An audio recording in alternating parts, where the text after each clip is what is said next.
Hi friends, this is your favorite sir Sarvesh sir. I hope you enjoyed my last video. दोस्तों, we have completed the class 9 first chapter with exercise. Now I am going to represent you class 12 chemistry in which solution के बारे में बताने जा रहे हैं. Solution क्या होता है?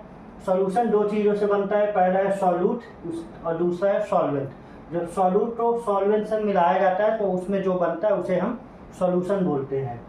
अब जो सोल्यूशन होता है उसमें आता है मिक्सचर मतलब दो चीज़ों को मिलाने पे उसे हम मिक्सचर भी बोलते हैं. तो मिक्सचर दो तरह का होता है. पहला होता है होमोजीनियस एंड दूसरा होता है हेट्रोजीनियस. तो होमोजीनियस क्या होता है? होमोजीनियस मतलब जिसमें सभी चीज़ें एक जैसी दिखाई देती हैं तो वो होता है होमोजीनियस.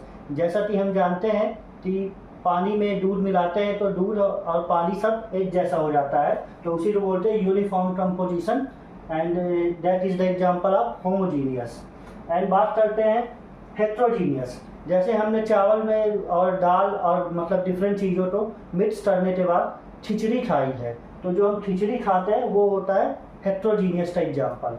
अब बात करते हैं मास परसेंटेज. अच्छा, मास क्या होता है? मास होता है वेट एंड मास दो होता है. तो मास होता है space covered by any matter.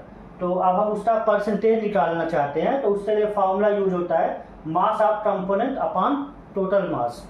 Then बात करते हैं, क्वेश्चन है मास परसेंटेज के लिए 6 ग्राम यूरिया को पानी में मिलाया गया है 500 ग्राम, तो उसका मास परसेंटेज निकालना है. तो उसके लिए हमें पता होना चाहिए कि इसमें दो चीज़ें आती हैं.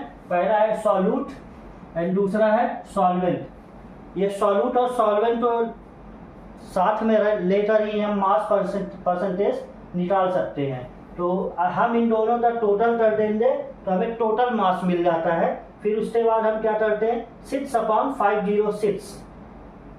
तो ये जो टोटल मास है उसको इससे डिवाइड कर देते हैं और उसमें 100 को मल्टीप्लाई कर देते हैं, तो फाइनल आंसर आता है 1.186. देन बात करते हैं दूसरा क्वेश्चन है, इसमें दिया है ग्लूकोज के बारे में. तो ग्लूकोज का भी हमें क्या निकालना है? Mass percentage. तो इसमें भी वही सेम प्रोसीजर है, सॉल्यूट और सॉल्वेंट को टोटल कर देते हैं तो टोटल हमें उसका टोटल मास मिल जाता है. और उसके बाद क्या करते हैं, उसे सॉल्यूट अपॉन टोटल मास कर देते हैं, मतलब mass of solute upon total मास. तो क्या हो जाएगा?